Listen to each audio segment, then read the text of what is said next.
එක ලොතරැයි ටිකට් එකෙන් කෝටිපතියෙක් වෙලා අන්තිමේදී ජීවිතේම නැති කරගත්ත මිනිස්සු ගැන ඔබ දන්නවාද? මේ සංකල්පය අපි හඳුන්වන්නේ ලොතරැයි සාපය. එහෙමත් නැත්නම් ලොටරි කර්ස් විදිහටයි.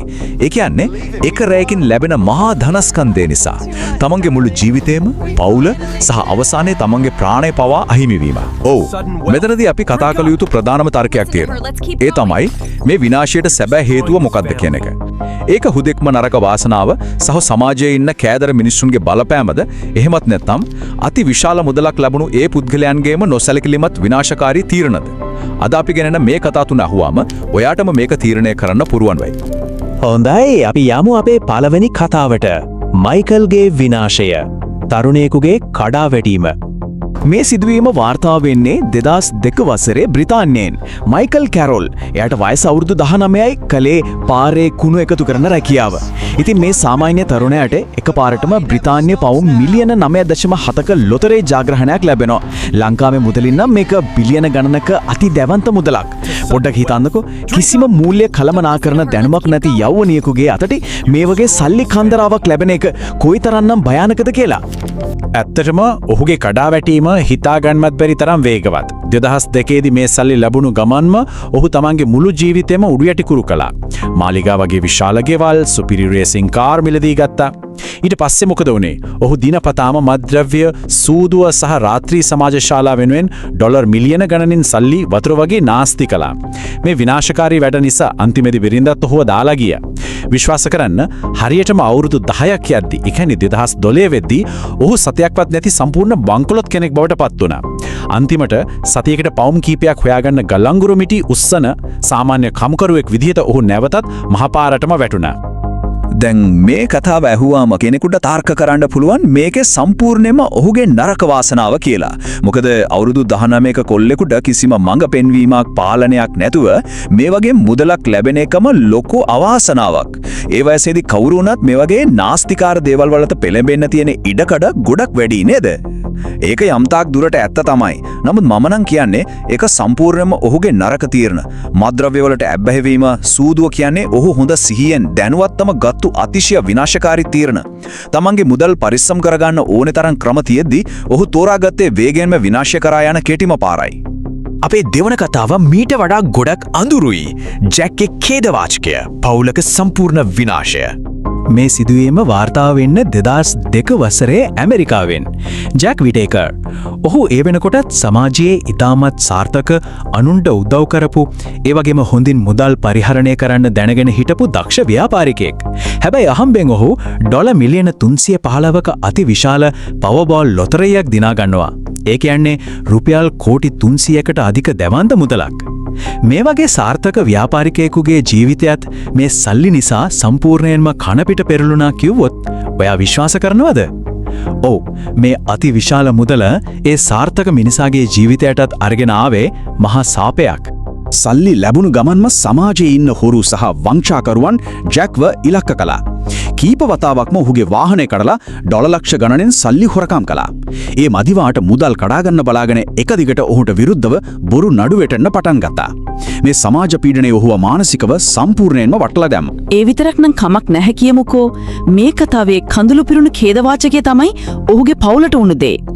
ජැක් තමන්ගේ ආදරණීය මිනිබිරියට කිසිම සීමාවක් නැතුව සිතු මනාපයට මුදල් දෙන්න පටන් ගත්තා. මේ අසීමිත මුදල් නිසා ඒ තරුණ දෙරිය මත්ද්‍රව්‍ය වලට දැඩිව ඇබ්බැහි වෙලා අවසානයේ අබිරහස් විදියට මිය ගිහින් තිබිලා හමු වුණා. ඊටත් පස්සේ ජැක්ගේ දුවත් මිය ගියා. බැලු බැලමට මේ සල්ලි කන්දරාව ඔහුට ඉතිරි කරේ මරණය සහ වේදනාව විතරමයි. මුළු පවුලම අහිමි වෙලා අවසානයේදී කිසිවෙක් නැතුව තනිවම මානසිකව සම්පූර්ණයෙන්ම වැටි මිය යන්න කලින් ජැක් මෙන්න මේ වචන ටික ප්‍රකාශ කළා. මම ඒ ලොතරැයි ටිකට් එක ඉරා දැමුවා නම් මීට වඩා සැපක්. මේ කෙටි වාක්‍යයෙන් අපිට තේරෙනව නේද මේ ලොතරැයි සාපේ තියෙන වේදනාකාරී, විනාශකාරී බලපෑම කොයිතරම්ද කියලා. මෙතනදී අපිට නැවත තර්ක කරන්න පුරුවන් ජැක් කියන්නේ මේ කෑදර සමාජයේ හිටපු අවාසනාවන්ත ගොදුරක් කියලා. ඔහු හොඳ කෙනෙක් වුණත් ඔහුට මුහුණ දෙන්න උනේ සමාජයේ ඉන්න කෑදර හොරුන්ගේ සහ වංචාකරුවන්ගේ අනුකම්පා විරහිත බලපෑමට. ඉතින් ඒක සම්පූර්ණයෙන්ම ඔහුගේ නරක වාසනාව. ඒක ඇත්ත.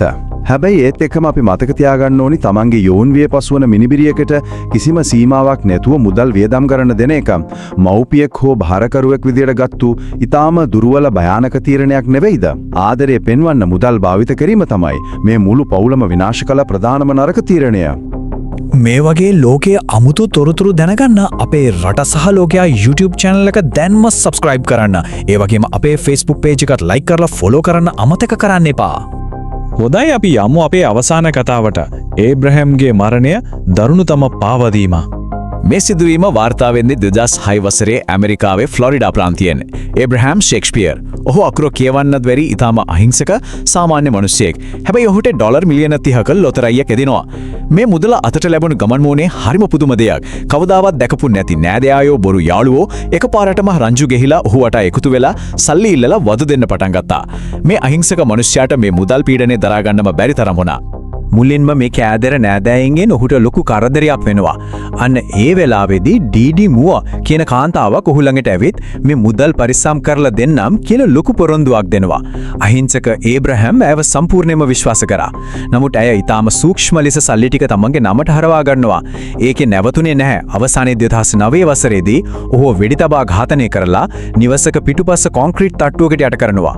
හිතා ගන්නවත් පුළුවන් දේ වගේ ක්‍රූරත්වයක්. මේක නම් සම්පූර්ණයෙන්ම අවාසනාවන්ත තත්ත්වයක් කියලා අපිට කියන්න පුළුවන්. අකුරු සාක්ෂරතාවයක්වත් නැති ලෝකය ගැන කිසිම දෙයක් නොදන්නා අහිංසක මිනිස්සෙක්ව සමාජයේ ඉන්න කුරිරු අපරාධකාරියෙක් විසින් අමුයේ ගොදුරු කරගත්තා. Tamanට අත්සන් කරන්න දෙන ලියකියවිලි මොනවද කියලාවත් ඔහු දැනගෙන හිටියේ නැහැ. මේක නරක වාසනාවේ උපරිමයක්. ඒක ඊටාම කනගාටුදායකයි කියන එකට නම් කිසිම විවාදයක් නැහැ. නමුත් Tamanට හමුණු නොදන්නා ආගන්තුක කෙනෙකුට තමන්ගේ ඩොලර් මිලියන ගණනක මුදල් සහ සම්පූර්ණ පාලනය පවර්ලා දෙන එක අතිශය භයානක සහ වැරදි තීරණයක් නෙවෙයිද? ඒ තීරණය නිසා තමයි අන්තිමේදී ඔහුට තමන්ගේ සල්ලි විතරක් නෙවෙයි තමන්ගේ වටිනා ජීවිතය පවා අහිමි වුණේ. ඉතින් මේ ඛේදනීය සිදුවීම් තුන දිහාම බැලුවම අපිට පේන පැහැදිලි සත්‍යයක් තියෙනවා.